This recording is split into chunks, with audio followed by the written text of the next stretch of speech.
are people in the area that said that they saw the accident. The investigation team is interviewing those personnel to see exactly what took place.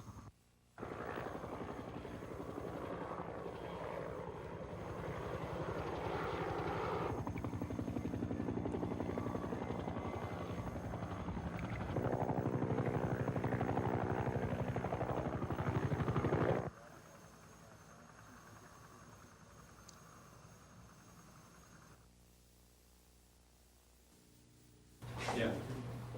This, if you want to take a look into the dental, so they cut a hole in the fence and put them out the back side.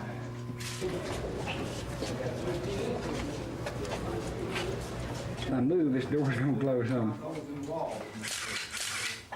Yeah, they fell back a little further. What was in there and why was it? All started across the way with Mr. Murdoch, Captain Barner, and one other officer, and came directly across here to Social Services and the ship commander's office here. And all the furniture has been totally destroyed and damaged to see.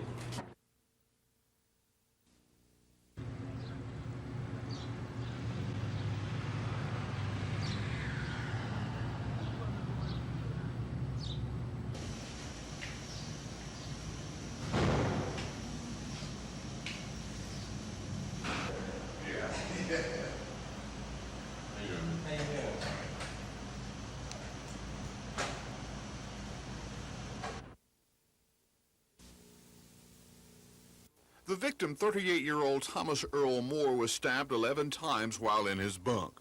Officials say he'd been in the jail since 1984.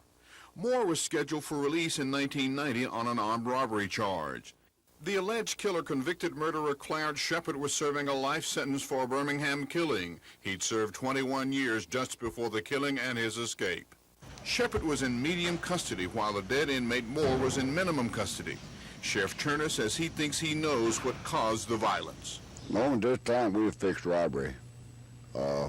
This inmate, from all investigation we've done, was pilfering through another inmate's private quarters, and from the money missing and his footlocker gone through, we feel like that the deceased was awakened by the other inmate, and the stabbing occurred at that time. Sheriff Turner added that Shepard had always been quiet and mild-mannered since he came to the jail in July 1981 as a cook. Sheriff Robert Turner says this is the most serious violent incident that has taken place in the jail since he's been sheriff in this county. He did say there was a suicide here several years ago. This is Norman Lumpkin, WSFA TV News in the Autauga County Jail.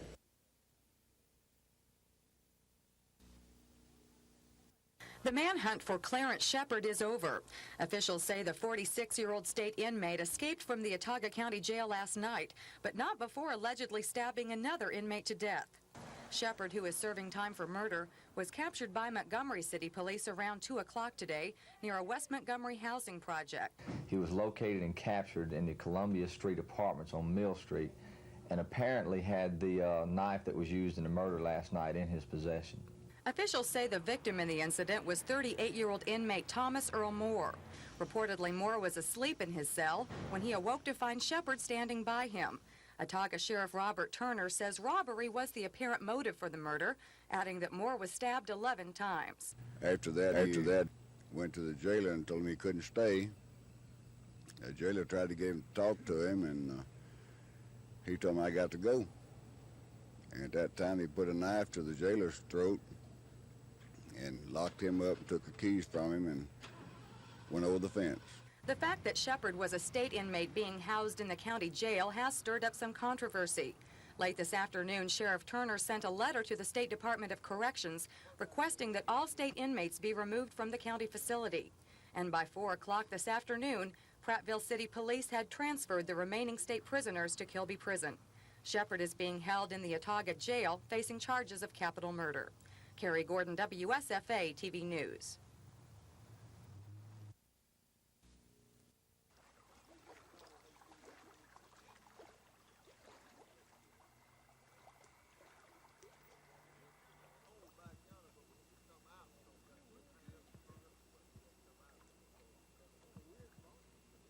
because of the conditions of the accident, we don't know exactly what location to drag in. We're talking about a 2-mile stretch of the river, and it's with all the obstacles at the bottom of the river, it's very difficult to drag at this time. So we're mostly just doing surface patrolling.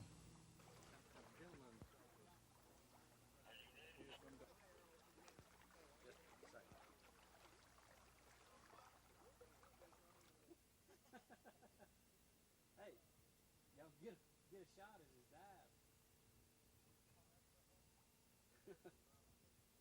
Thank y'all.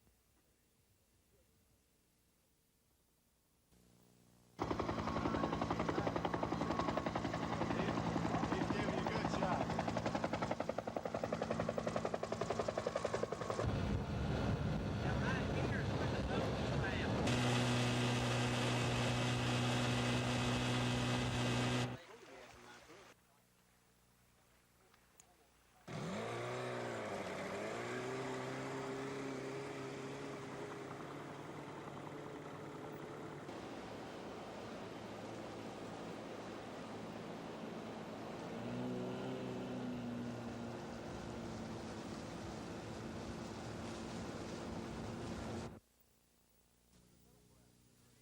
When the Bellingrath sisters broke ground for the $10 million facility, Coke officials were predicting great things for the plant and for Montgomery.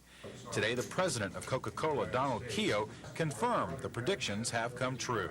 The management in Montgomery has grown this business steadily since 1903, and they've developed their per capita sales level to an unprecedented high. It's 40% higher than the southeastern area as a whole and nearly double the national average of consumption of our products. Keogh says the facility is one of the most innovative and efficient plants in the worldwide company. It's fully computerized and automated. From the time the bottle and can is ready to be filled until it's ready for delivery, no human hands touch the product. The facility uses state-of-the-art technology in its one-of-a-kind syrup mixing machine, water purification, and bottle filling process. On a one-shift basis, this plant's going to be able to turn out 17 million cases of product, which really puts it into the big leagues in terms of plants here in the United States and around the world. The Montgomery plant is playing a major role in Coke's overall operation. It's the company's 17th largest facility, producing hundreds of thousands of soft drinks daily for South and Central Alabama. Although this plant only employs about 100 people, the plant does use 30,000 gallons of water an hour and produces 150 different soft drinks. That means in Alabama and in Montgomery, Coke is it. Dean Argo, WSFA TV News.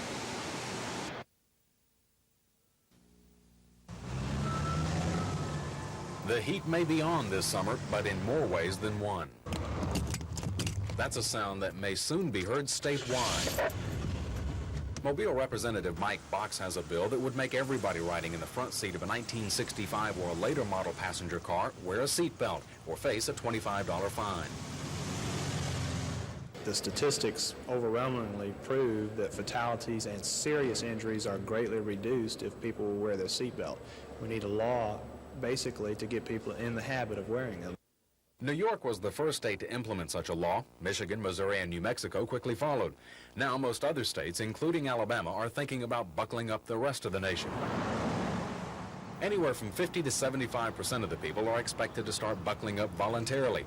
Others will have to be caught to catch on. The department conducts random vehicle inspection points all across the state. In fact, last year there were 698 of those points conducted across the state by troopers who they were setting up and checking all vehicles that would come through.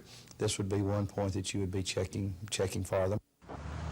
Another may come when you're being stopped for some other traffic infraction or when it's obvious you're not wearing one. The opposition comes from those known as the freedom of choicers, people who don't think they should be told how to take care of themselves. Chris Grimshaw, WSFA TV News.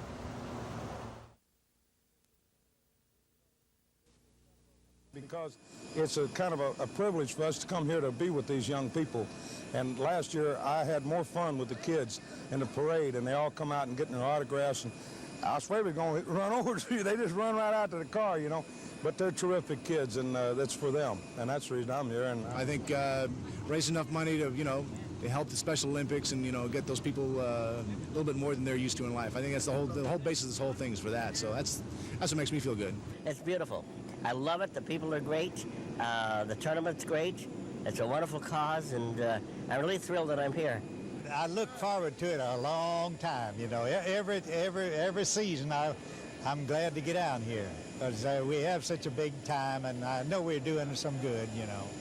I look forward to it. When I leave on the Monday of the year before, I look forward to coming back the next year. We have a super time. The people are so great to us. I'm glad to be here.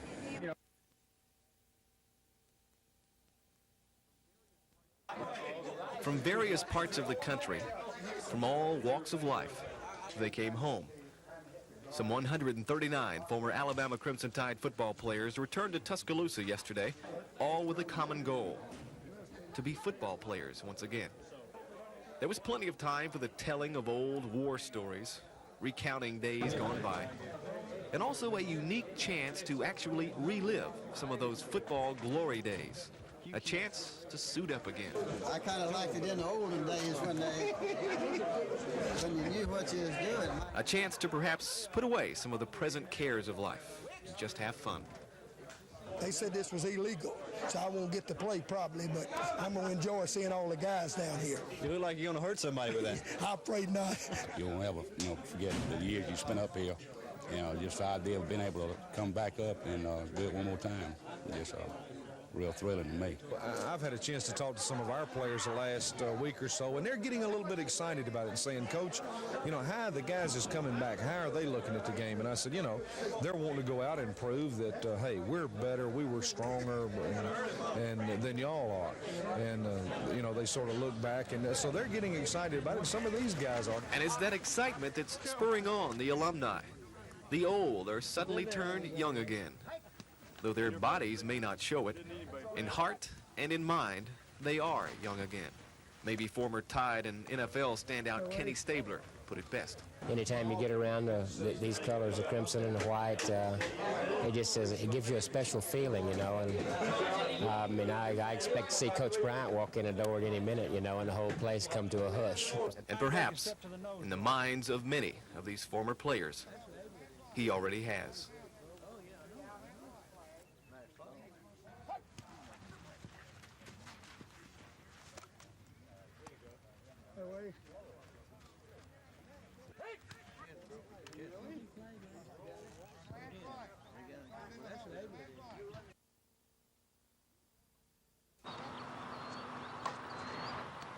Rudy Walpott may not get around as well as he used to, but he still manages to get in a few sets here 3 to 4 times every week. Tennis has pretty much become Rudy's life since he retired from the Los Angeles police force more than 30 years ago. It's the association you have with certain kinds of people. I think it's the greatest thing. The people here have been great therapy for an old man like me. Good friends in a club like this, their warm feelings and actions of friendship to help me, and tennis is good therapy for me, mentally and physically. As so often happens, the legs are the first to go. And for Rudy, that means playing doubles now instead of singles. With a partner, there's only half the running to be done. It takes its toll, the age. Can't help but do it. So we do the best we can. You ever going to give this game up, do you think? Not as long as I can go out there and people will play tennis with me. Well, I'll keep it up because it's a very interesting game. It's competitive. Competitive indeed. Rudy takes part in a number of senior tournaments throughout the year and acts as an inspiration to players of all ages. I mean, if he can still be playing at 90, maybe we all can. I'm very positive in my thinking and my attitude and the things that I do. No, I don't believe in negativism. From San Diego, this is Whitney Southwick reporting for NBC News.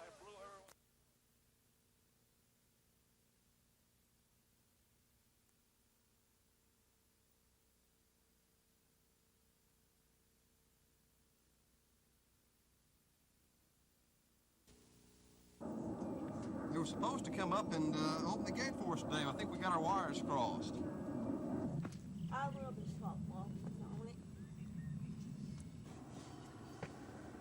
No, we got all these.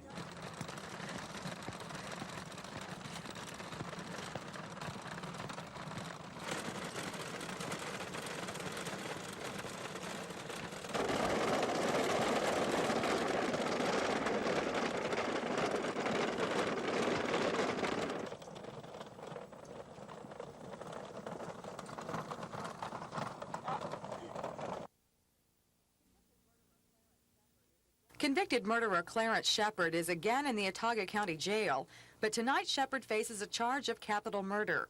Officials say the 46-year-old state inmate escaped from the jail last night after allegedly stabbing another inmate to death and threatening a jail guard. Officials say inmate Thomas Earl Brooks was found dead in his cell after the escape. Autauga County Sheriff Robert Turner believes robbery was the motive for the killing. The money missing and his footlocker gone through. We feel like that the deceased was awakened by the other inmate and the stabbing occurred at that time. An all-points bulletin was issued for Shepard, and Montgomery police captured the suspect around 2 o'clock this afternoon at the Columbia Street Apartments on Mill Street. Police say although Shepard was armed with a knife, the arrest took place without incident. There was no injuries in the arrest, and there was no resistance. He did change clothes and made good his attempt to escape at least twice before he was eventually taken into custody. The fact that Shepard was a state inmate being housed in the county jail has stirred up some controversy.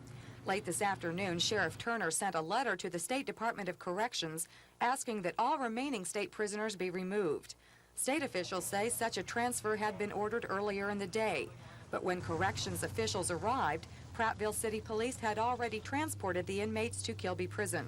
Carrie Gordon, WSFA TV News.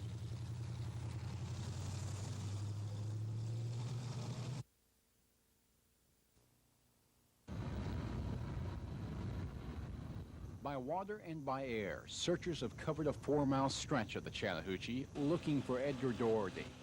It hasn't been easy, with the sun beating down on the water and taking its toll on the searchers. They're real tired. They're tired of sitting in the boats. You know, they're sunburned as far as drained from the sun, but they're still with it and still will be with it until we find Mr. Doherty. They've come from 2 states, Alabama and Georgia. Many of them don't have to be here, but they are dedicated to the task. They're out here because they're caring people. They're caring for the family. It's a helpless feeling because you don't know what to do. You've got a lot of unanswered questions. And they're just, a lot of the volunteers are just caring people wanting to aid the family. They're not getting paid a dime for it. A lot of them are taking off from their jobs to be out here to help search. They're not out here for any publicity or anything except to aid in finding Mr. Doherty to help the family. One of the searchers is Doherty's brother, who says his days on the water seem to run together. A Foraker helicopter was called to the scene today, hovering over the water and shore, trying to find a clue. So far, searchers have found nothing. By daybreak tomorrow, they will be back in the water. They hope tomorrow will be the day. They say they'll keep searching as long as they have to. Cal Calloway, WSFA TV News, along the Chattahoochee River.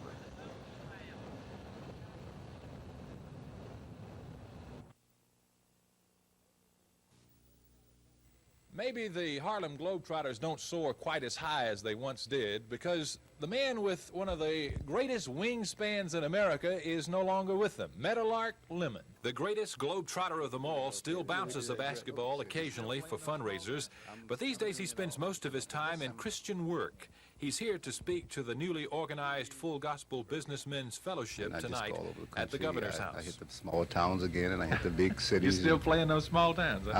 I'm doing it all, you know. But this time I'm doing it a little different than I did it before. Before I did it for myself. I guess a lot of times we have been a little selfish. Right. Now I'm doing it for the people. I'm doing it for God, and I think that's all that matters.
This just can't continue, that what they originally thought abortion would be only for those very tragic, hard cases, and instead it's become almost a form of planning your family. We are a civil rights organization. All of us in it consider ourselves very strongly to be civil libertarians. Yes, the pro-life position on abortion is clear. Jack and Barbara Wilkie are nationally known speakers on the subject, and their book, Handbook on Abortion, is considered by some to be the Bible of the pro-life movement. The National Right to Life leaders are in Montgomery for the first annual Alabama Citizens for Life Convention. More than 100 pro-life supporters from across the state will be attending workshops conducted by the Wilkies and others this weekend. The emphasis here is not so much to debate, but to reinforce and recharge the state pro-life movement. And state leaders say their message is getting through. I do see a change. I sense a change in the people, a willingness to listen, really, to our message. The Wilkies say one of the most effective tools in their battle is the film Silent Scream. All of a sudden, people are not looking at it from just the woman's point of view, but they're inside looking at it from the baby's point of view, and they've never seen that before. Once again, we see the child's mouth wide open in a silent scream in this particular freeze frame. This is the silent scream of a child threatened imminently with extinction. Is the fetus a living human being? That question has been one of the biggest debates in the abortion issue. But Jack Wilkie, who is a medical doctor, says the question is no question. From a medical, a scientific standpoint, that answer is in. Human life, total and complete, male or female, begins at the single-cell stage. There may be no question here, but the debate over a woman's right to have an abortion continues. Carrie Gordon, WSFA TV News. Having only 1.8 out of good new blood into our nation.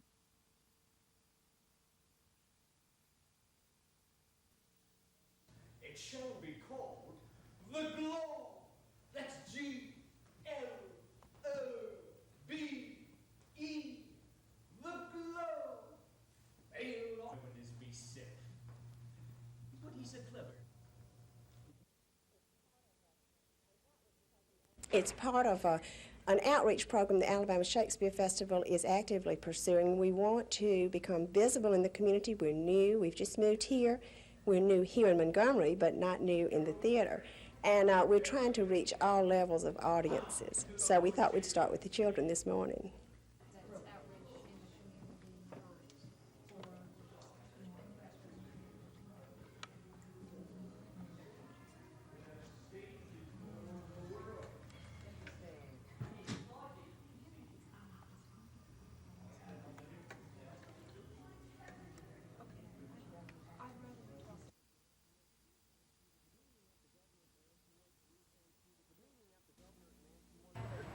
The meeting at the governor's mansion was brief and to the point. National Democratic Committee Chairman Paul Kirk arrived with a philosophy which is shared by the governor, and that is to regain its strength, the Democratic Party has to get back to the basics.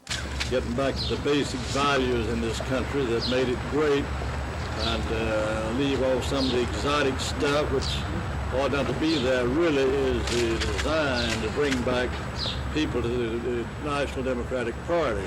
And to bring people back to the party, there are many key issues that need to be looked at. Addressing what are the central issues of concern to most Americans.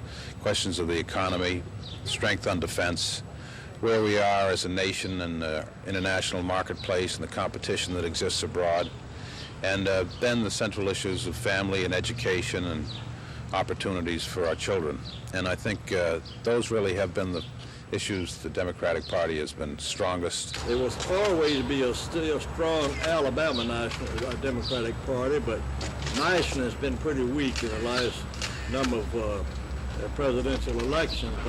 During the 1984 presidential election, the Democratic Party lost 49 out of 50 states. Kirk says that is a challenge that needs to be addressed. He says the Democratic Party needs to reclaim a heritage that is rightfully theirs.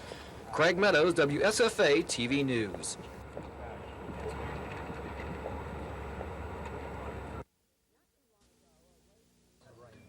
Not too long ago, away to me and go by were terms that had meaning only to sheep farmers in the British Isles. But nowadays, these alternate ways of saying right and left are heard more and more on this side of the Atlantic. Stock dog trials are growing. This trial at Ted Johnson's farm is drawing participants from throughout the U.S. Basically, the object of the game is for the handler and his dog to make 3 sheep go not where they want to go, but where the man and the dog want them to go, ultimately in the pen. It's a challenge, even though these border collies come from generations of working stock. Many of the dogs, like the judge, are imported. Them lines and a lot of dogs, of course, that's running here today are come from England, you know, or they're English breeding. Most of them, I think, has come over. Yeah. Do you have any comments to make about the bond between the man and his dog? Oh yeah, there's a lot of bind. You've got to handle your dog right. The man's got to be kind with his dog, you know, and there's more dogs spoilt, you know, by abusing them than there is by being kind with them. Yeah. Lynn Sampson, WSFA TV News.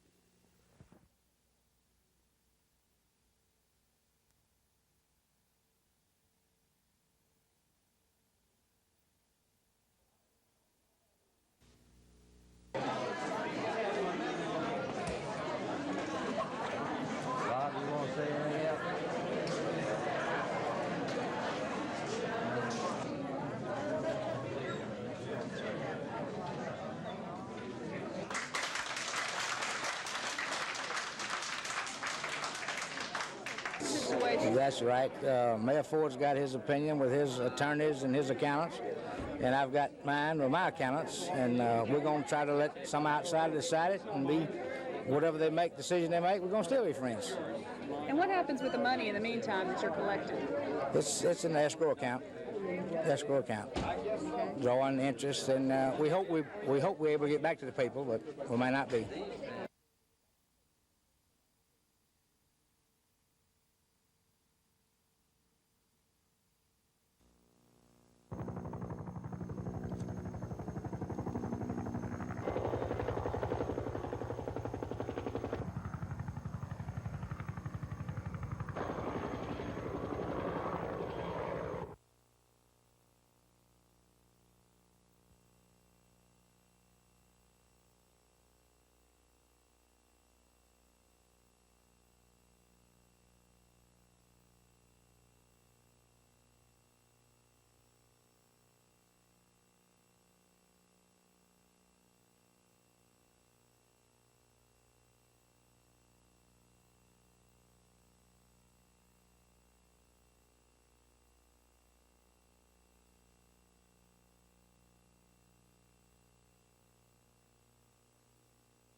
In 11 years, this festival has become a tradition in the Wiregrass.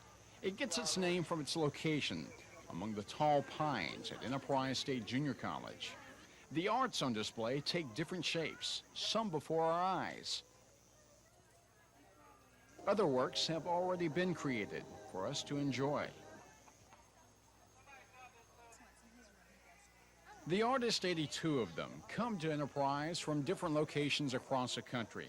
We got people coming from Atlanta, Gulf Beach, Florida. We got them from Mississippi, Tennessee. It's general the Southeast. We even got someone from Minnesota this year.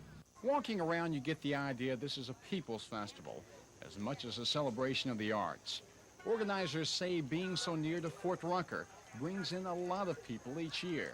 There's a lot of people from all over the world that come to Fort Rucker that are stationed here, and so they're aware of arts. They appreciate art, and so they come for that reason. Also, we try to make it a real family thing.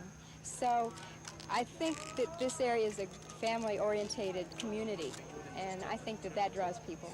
The 11th annual Piney Woods Arts Festival wraps up tomorrow between noon and 5 p.m. on the ESJC campus. Cal Calloway, WSFA TV News, Enterprise.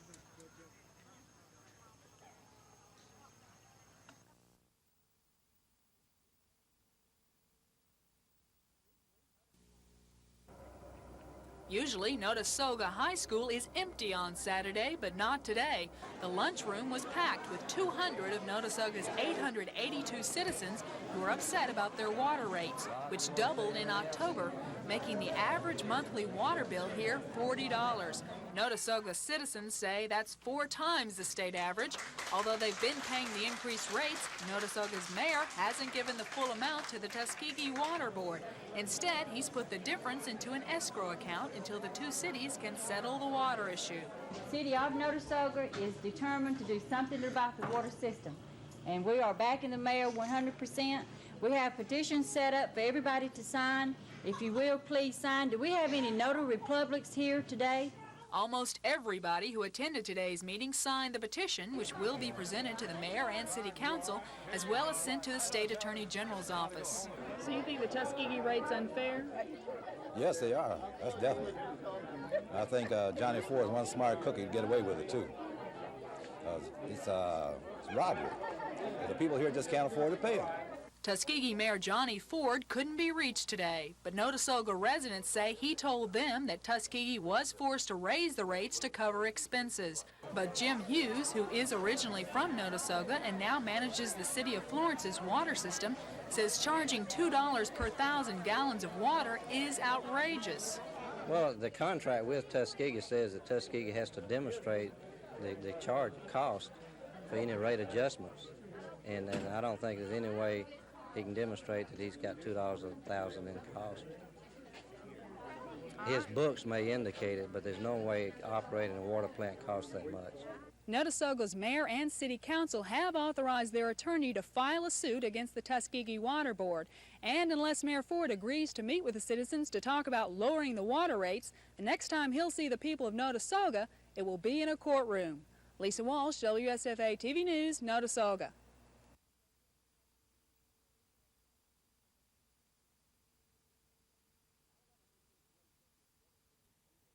Alabama head coach Ray Perkins wanted today's A-Day contest to be something different.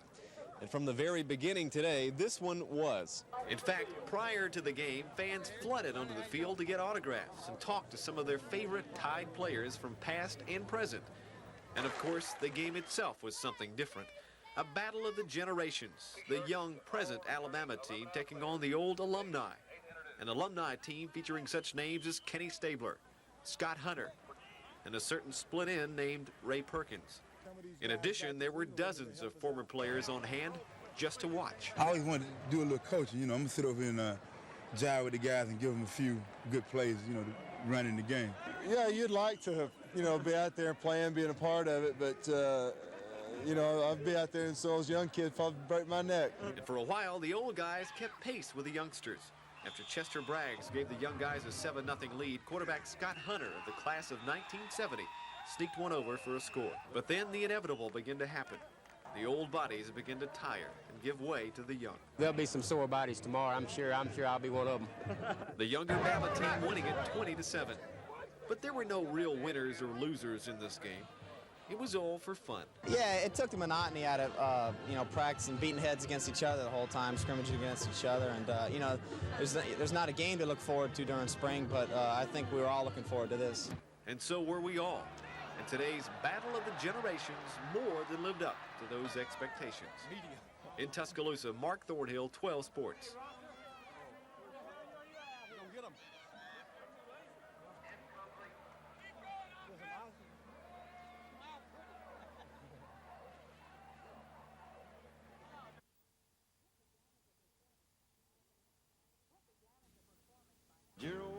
What began as a performance by Alabama stars for Alabama children has become one of the biggest charity events in the central part of the state.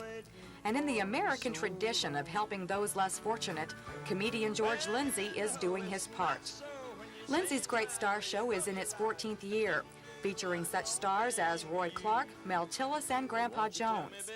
If you like country music, or even if you don't, the Great Star Show provides more than an evening of entertainment. All proceeds from the performance go to a very worthy cause, the Alabama Special Olympics.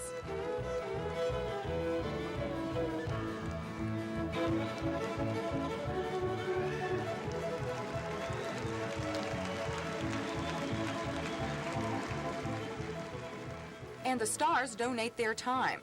Performers who could be making big bucks in a nightclub come to Montgomery instead for free, taking home the memory of some special smiling faces.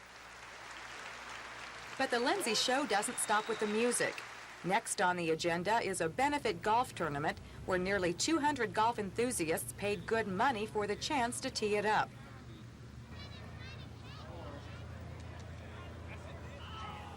They're all dear friends and we're having a good time, but more than that, everybody else is having a good time, and we got this.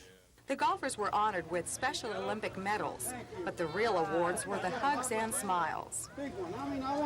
Hollywood is a long way from Alabama, and once a star makes it big, you might think they'd forget about the folks back home. But George Lindsay is one star who hasn't forgotten Alabama's special children. Thank you, everybody. Carrie Gordon, WSFA TV News.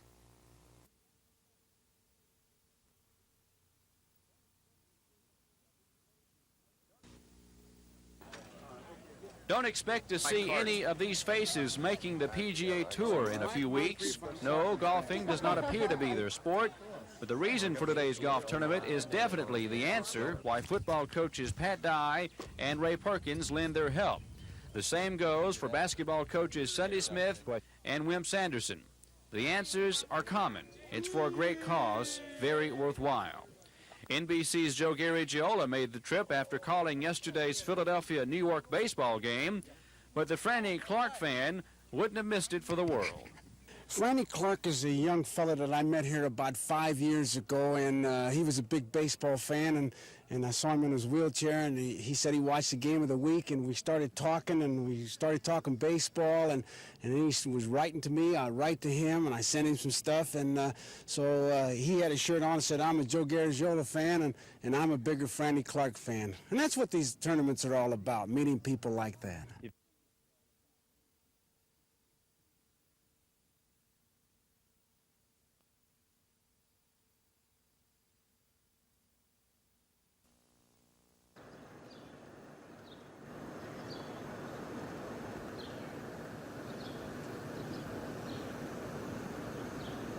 Of surroundings, it looks appropriate. This is a facility that we think the people in the tri-state area will greatly benefit from, because there's a change in health care shifting more towards outpatient work and diagnostic workup prior to coming into a hospital setting for the actual treatment. 4 channels of electrocortical activity. This is muscle activity of the base abdominal movement. The channel doesn't work. This is electrocardiogram, REM sleep, but it occurs also in other people with bells, horns, and lights. You have to go out.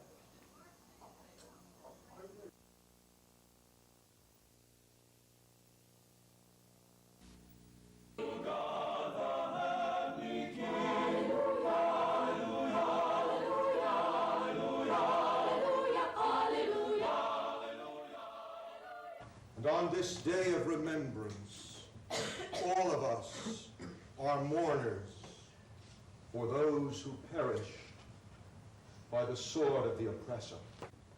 12 million people killed.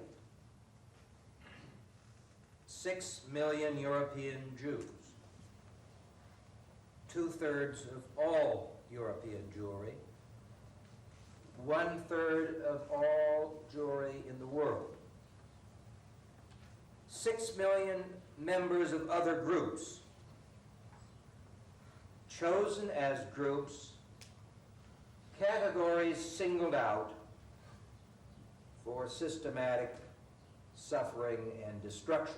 The words and facts may sound familiar, but the repetition is necessary according to those who tell us of the horrors of the past.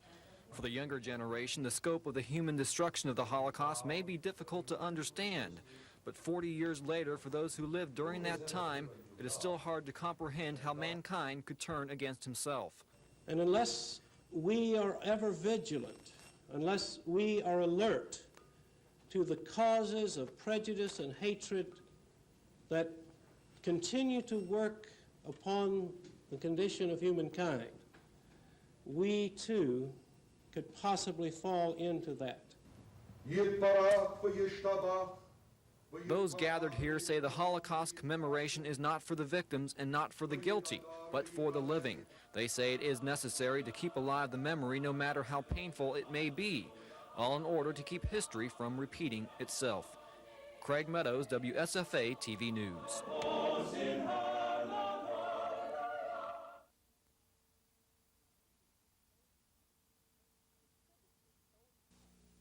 Contributed so much to education in Alabama. We are counting on their being our emissaries. Finalists, and how proud we are. And I hope that I'll be worthy of this selection. The second thing I would like to say is I'm going to do my very best to take the enthusiasm and the effort and the work that the other people that were involved in this have had and go further than that.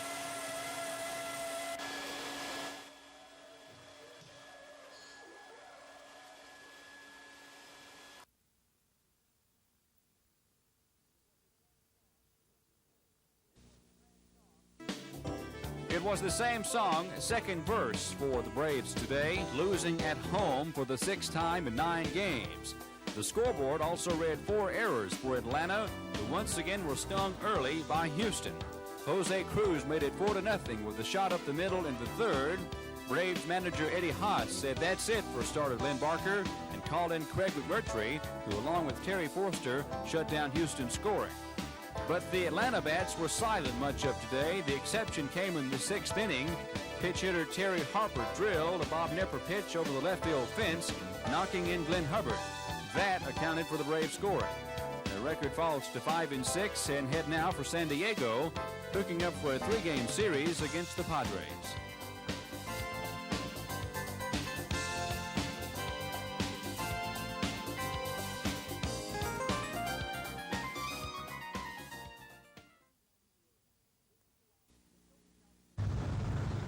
The Chilton County Jail. This is the last place convicted murderer Carl Rupert Smith was seen. Smith is believed to have slipped by the jail's lone guard and out a back door around 7:30 last night. Authorities think once Smith escaped into the jail yard, he climbed a radio tower and then jumped a fence to freedom. And today at the county sheriff's office, the search for Smith was at a standstill. We have a feeling, though, that he was picked up by someone behind the jail. Sheriff James Earl Johnson says he and his men have virtually no clues as to Smith's whereabouts. They think he may have left the state. It's a possibility it could have been prearranged. Carl was able to make phone calls from the penitentiary. He knew he was coming up here. He knew approximately about how long he'd be here before he'd have to go back. Last year, Smith was sentenced to 2 life terms in the fatal shootings of his former wife and her husband outside a Selma factory in 1982. Following the shootings, Smith led lawmen on the state's largest manhunt in history. For 13 days, he eluded officers, hiding out in the backwoods before he finally gave up and turned himself in.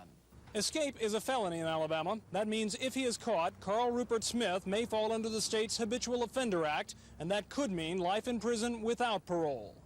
In all, Sheriff Johnson says this will just make it harder to catch Smith this time.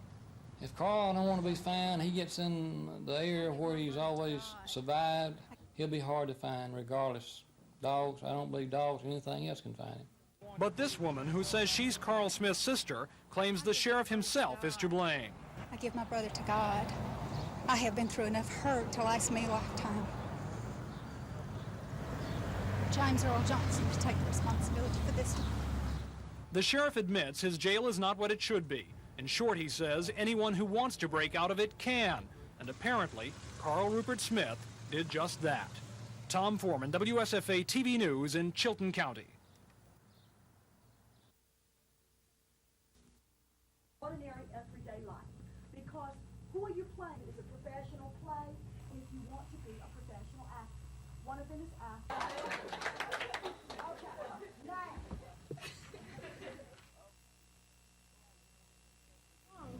All right, Xan, I must confess something to you before the burden of it becomes intolerable. Tell me. I've been unfaithful to you. The weekend I went to Nashville for your uncle's funeral, I spent the night with Dixie Boom Boom Lovelace.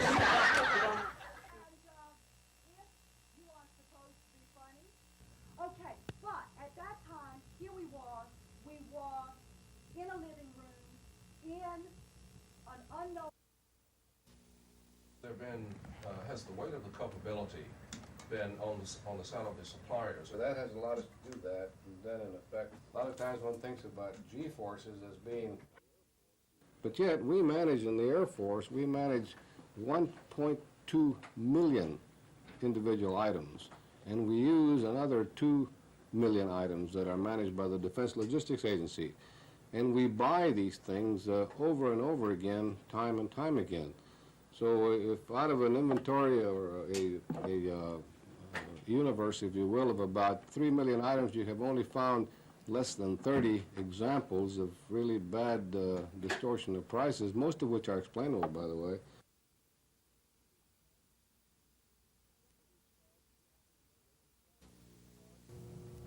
Shepard is charged with capital murder in the stabbing death of Tommy Brooks.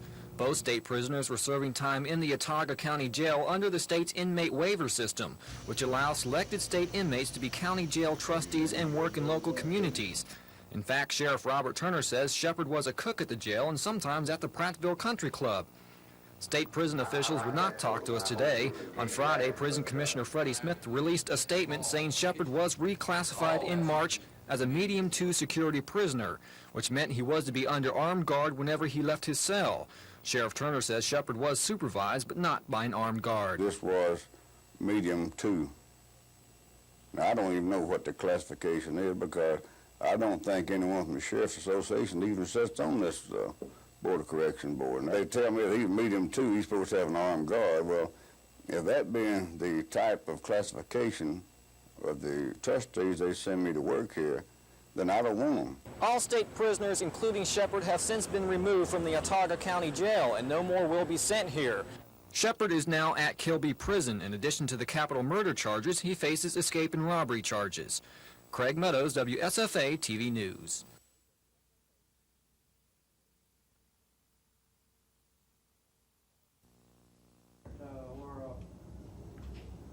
That lady lives on the left, as you turn right, coming out past 4 Lee's house. We've got some failures on what we've done right now. This may have to be done. Thank you, Mr. King. Mr. Moore? Mr. Chairman, if I may say, make opportunities to those people. Also, it'd be that idea of encouragement where they can see these job opportunities. Also, I'm happy to report to you that we are offering the two rooms there that I referred to in that level. One of them would be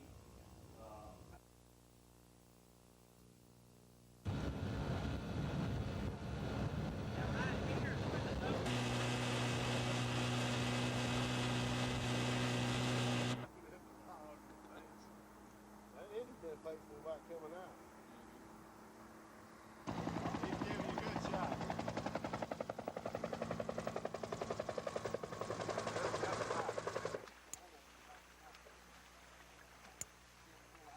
You can touch your drink and then touch the water. This may be all right. One man told me, he said he threw his coat in there when I went like that. He said, I just get well.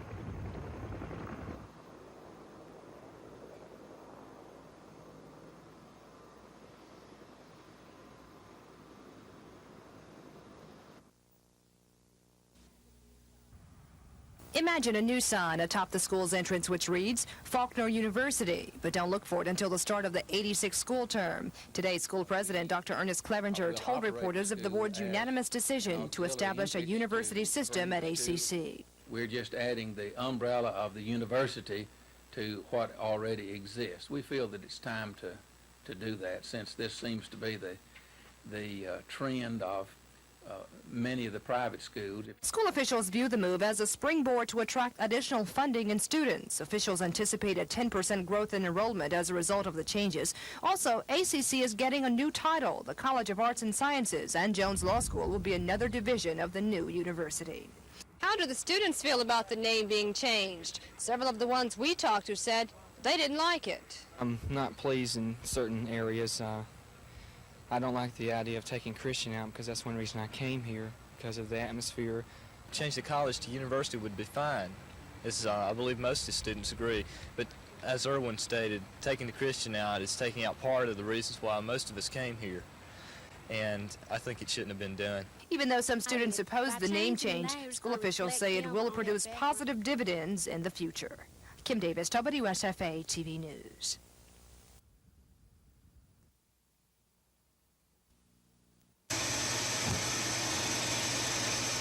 I feel like that the good Lord has given me this ability to make these toys, and the wood is donated by the plants around here from their scrap boxes, and we're so proud of that, and it's just something to keep us alive. Mr. Howell is cutting out what he calls rack jacks to help Mom out in the kitchen. He has about 8,000 unfinished pieces that he wants to give to churches to use during their vacation Bible school classes. And all the kids will have to do is sand down the edges of the rack jacks and then decorate them. So if the people from the churches come, check their last year's records and see how many people were in that, then that will give them an idea how many of these they need. Now, if they need more than the classes increase, they can get them, because we've got them. These little rack jacks, all painted up, sell for $2 or more in craft shows, but these can be yours for free. Gina Gregory, WSFA TV News.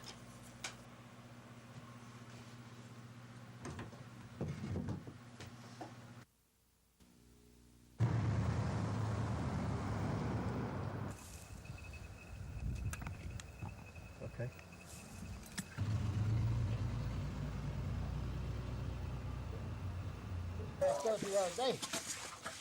Of us. Now, we have been very patient on this matter.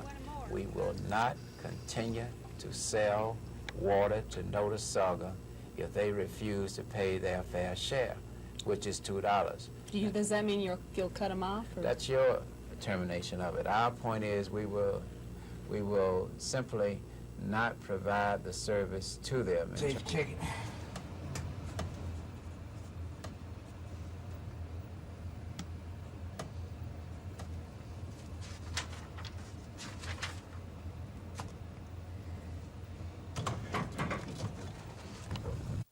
Heart and desire. Make me look like Will We Chamberlain. begin to make our case with faces. Now, I ask you, are these the faces of golfers? Certainly not. And what about these golf swings? You won't find anything like them on a golf course. That one belongs to Wimp Sanderson. This one is Sonny Smith's. And this one belongs to Pat Dye. And now I ask you, have you ever seen a Wild West show at a golf tournament with country music playing in the background? Live country music? You've never seen Franny Clark's favorite fan Joe on a golf course. And you'd never see shoes like this at a golf tournament, now would you? So what we have here is not golf, and it's not intended to be. It's a Sunday in the sunshine with special people helping very special kids and having a lot of fun in the process. Right here. This is where the sun will hit. The town of Notasulga signed a 20-year water contract with the city of Tuskegee in 1981. The contract allows Tuskegee to review the water rates once each year. But when they doubled the water rates last October, the people of Notasulga thought they'd gone too far. So although the increase is being collected, it's being held inside this bank in an escrow account, which now totals $69,000. Our position is very clear. we will not continue to provide service if they do not pay their fair share. Tuskegee's population is 13,327. Their water plant employs 22 people, and the mayor says the cost of their water operation has increased, so they've had to pass that increase on to their customers. $2 a thousand, that's still giving away water. Our statistics reflect that we should be charging $2.75. What you should have asked the city of Notasulga is how much they charge. When we caught up with Notasulga's mayor, Bubba Langford, he was out checking water meters. For $450 a month, he also serves as his town's water superintendent. The town of 882 people also employs one full-time man to check meters and fix pipes.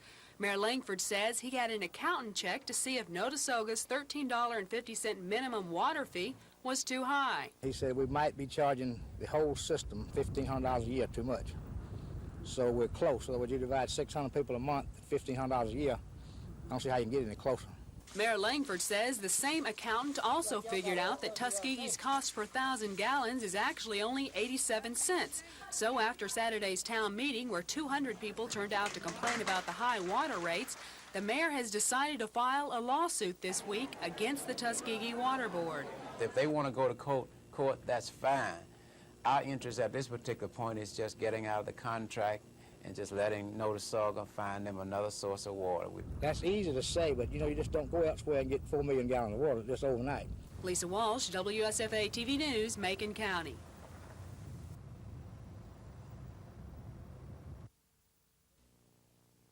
But if they'll take these taxes and put them on the machine and let the people vote on them. So a little more control over the tax money. Little tax you reduced. I didn't see it and the county commission referred to as a boondocks. Fighting the volunteer fire department, or nobody's fighting the Port Authority. We're fighting the taxes you're trying to. As you know, the city of Dothan is what, a 3 or 4 now. They're paying probably half of what we're paying in town.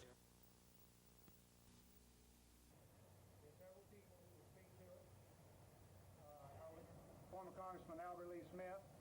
What it would mean to our people to give us a standard. We thank you for this country's room, and it makes it difficult for me to our people to give us a standard, to give us a guide on which to. Not a public place. There's several people who will speak to us. I'll introduce them. The purpose for constitutional amendment.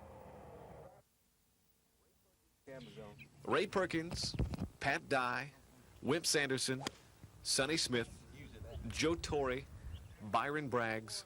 The list goes on and on. All of these guys have one thing in common. Aside from being well-known sports figures, all of the above and many more were on hand yesterday for the George Lindsay Celebrity Golf Tournament. Some displayed some real golfing skill. Others? Well, others admit they just weren't cut out for this sport. Somebody said you're going to trade your football helmet for golf clubs full time, right? Not in the near future. I have to do a whole lot better in golf if I trade in. After playing about 4 or 5 holes, I've decided that I spent my career playing the right sport. Some would believe that highly competitive, aggressive sports people don't have hearts. But yesterday, the sports celebrities proved that theory wrong beyond a shadow of a doubt. They took the time and the effort to participate. They gave of themselves for the sake of others. We have fun, but I think everyone here realizes what we're all here for, and there's not going to be any losers, just winners. I think George Lindsay just gives so much of himself, and there's so many beautiful people that that's what it's all about. To play in tournaments like this, you get a lot more than you give. Golf may not be their particular sport of excellence, but yesterday, these sportsmen hit a hole-in-one with some very special fans.